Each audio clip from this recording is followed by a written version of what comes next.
What's up, everyone? I just want to start by saying to all of you who grew up having your own room, I am so jealous. I never had my own room growing up. For the entirety of the 18 years I lived at my parents' house, I had to share just about everything with my twin brother. Bedroom, bathroom, and closet. Because of that, I wasn't all that willing to share anything else with him that my parents didn't make me. For example, the one thing that was completely off limits were my shoes. He'd ask me, beg me, and even plead to borrow an item from my side of the closet. But my answer was always the same: not a chance. He eventually gave up on asking and just started taking. For a while, he was good at hiding it away from me. He'd take a pair of my shoes when I wasn't looking and wear them somewhere I wouldn't see him, and then put them back before I knew they were gone. But then one day, I busted him in a pair of my Jordans. Let me say that again, my Jordans, my favorite pair of Jordans. And he just took them. Let's just say it didn't go well for my twin brother that day. Okay, it wasn't really that he was wearing my shoes. And if I was really honest, it wasn't about my shoes at all. It was the fact that he had taken something of mine without my permission. He knew that I'd say no if he asked, yet he did it anyway. He took what was mine without my consent. And that's actually what we're going to be talking about today. No, we're not talking about siblings or twins of yours who steal clothes, although I'm sure we'd have a lot to talk about. But today we're talking about consent. You've probably heard the word consent before, but just so we're on the same page, it simply means this: to agree to do something or to allow something to take place. Consent is one tool used to keep relationships in a good place. It can apply to something as small as siblings taking clothes without your consent, but it's usually a word used to talk about a more serious topic. You know this. You typically hear it in the context of dating and sex. Whether it's consent to go on a date, to do something sexually, to send a pic, or to share a pic, consent is a pretty important topic. Now, maybe you're sitting there wondering, is it even okay to talk about this at church? And I'll be the first to admit, it does feel a little weird and even uncomfortable as a topic. But the truth is, the idea of consent shows up all over the place in culture. We typically see it in stories or news reports where consent wasn't a part of decisions and the bad things that happened as a result. Then there's also a message that many of us get in culture that goes like this: as long as two people consent, no matter what it is, you're good. In other words, consent often answers the question most of us are really asking when we're trying to decide what to do. The real question is often, will I get in trouble? And when both people consent, we assume the answer is no. Here's what I mean. On a really basic level, when it comes to how we treat other people, most of us behave with a minimum requirement mindset. Instead of asking ourselves what we should do to treat others well or build them up, we look for the least we can do and still not get in trouble. Think about it. When it comes to how you talk to your mom, you use just enough sarcasm and attitude to make a point, but not enough to sound like a total jerk. When you're at school and saying something about a person you really don't like, you think about what you can get away with without getting yourself in trouble. In your relationship with your boyfriend or girlfriend, you focus on the things they didn't tell you not to do, because if they didn't say no, then it's okay to try, right? We look for minimum requirements.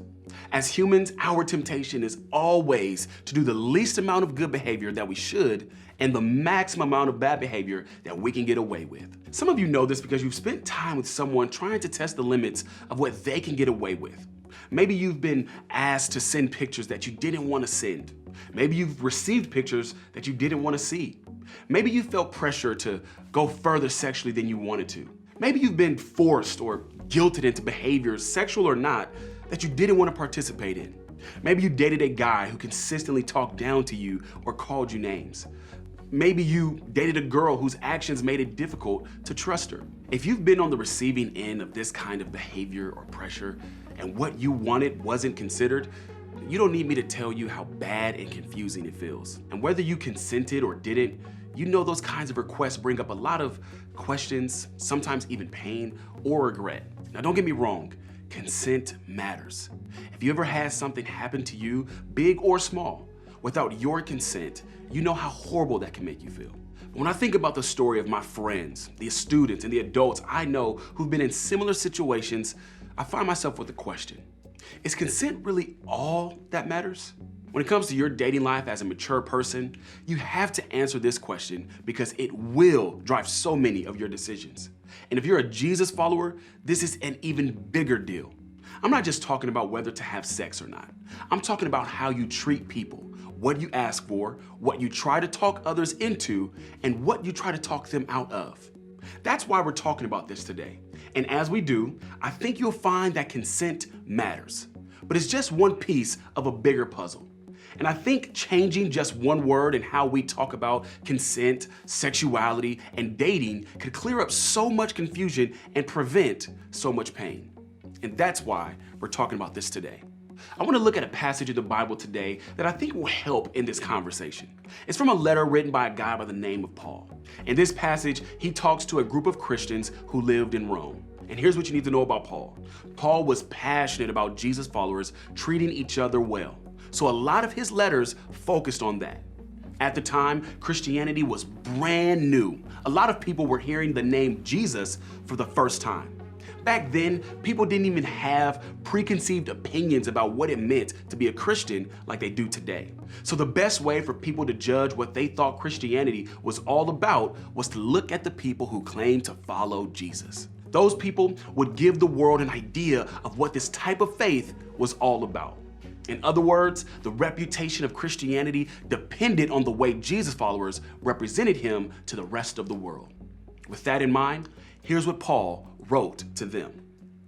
Be devoted to one another in love. Honor one another above yourselves.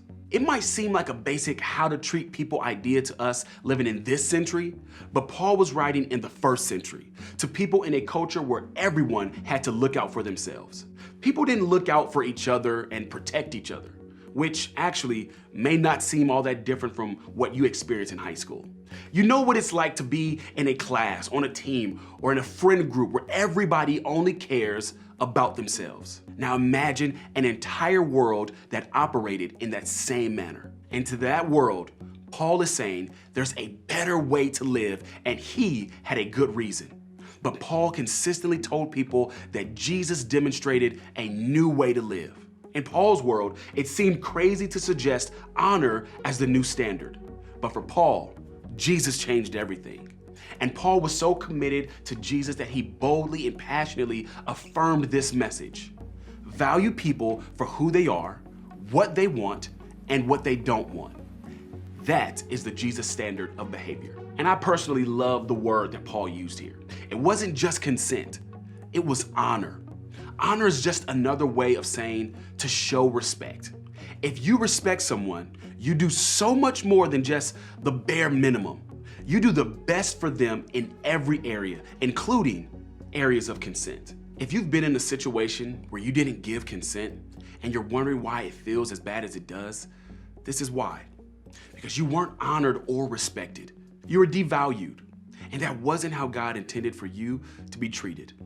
On the other hand, if you've treated someone with the bare minimum of kindness or consideration, it's communicated the same message to them, that they aren't valued, respected, or honored.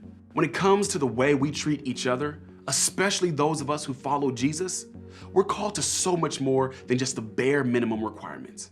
We're called to honor. But Paul goes one step further. He says to honor others above yourselves. Among many things, this means doing what's best for them, no matter what you want from them. Maybe you've considered sending photos to a guy because it'll get his attention, but you choose not to because you know it's not what's best for him or you. That's honor. Maybe you've asked a girl out and she keeps turning you down. You want to keep pressuring, but you know she wants you to stop. So you stop. That's honor. Maybe you find yourself in the moment, about to go one step further physically or sexually with someone. You're about to cross a boundary even though you've had conversations about not crossing it. So you stop, even though you don't want to. And even if they say, it's okay, because you know this isn't what's best for them or you. That's honor. In so many ways, Jesus changed the way people understood each other then and now. From following Jesus, Paul was teaching others to see people and treat them differently, to honor them no matter what, because God values them no matter what. And you know what? The same is true for you, because you are valuable to God. This also means doing what's best for you and asking others to show you honor as well. When you're in a situation that you don't want to be in, you can say so. When you're being pressured to do something you don't want to do, you can say no. When someone pushes a boundary you've set up for yourself, you can speak up and be firm. Because as much as we're called to honor other people, we can expect to receive that same honor in the way others treat us. Here's a simple way to remember it. Expect and express honor. Honor is so much more than the minimum requirement of, will I get in trouble or is it legal? It's a higher standard. We need to expect to be honored by others, and we need to demonstrate that same honor towards them. You see, honor isn't just about respecting the consent of other people. It's more than that. It's about respecting the person no matter what. One of the very first things the Bible tells us about who we are is that we're made and created in the image of God. That means we have value in God's eyes. He sees us as people who deserve to be honored simply because we exist, not because of what we offer or are willing to do. And He wants us to see both ourselves and others the same way. We respect and honor the image of God in others, and we should expect others to respect and honor the image of God in us. So, what does it look like to express honor? Well, first, ask yourself, am I doing what's best for them despite what I want from them? Look at your choices, words, and behaviors. Then, look at your relationships. Do you show honor in all of your relationships? Next, understand there is a higher standard than consent. Consent is definitely important, and it's a huge part of honoring other people. But remember, we're called to a higher standard. Don't view your relationships, behaviors, and choices through the lens of convincing another person to say yes or no. Instead, look at it through the lens of honoring what's best for them and respecting their words and their choices. Finally, accept the no. Sometimes one of the easiest ways to honor others is simply to listen to their no. When someone tells you no, they mean it.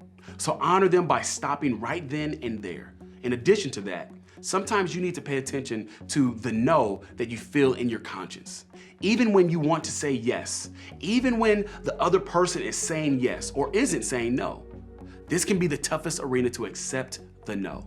So it may mean that you need to talk to someone that you trust, someone like your small group leader.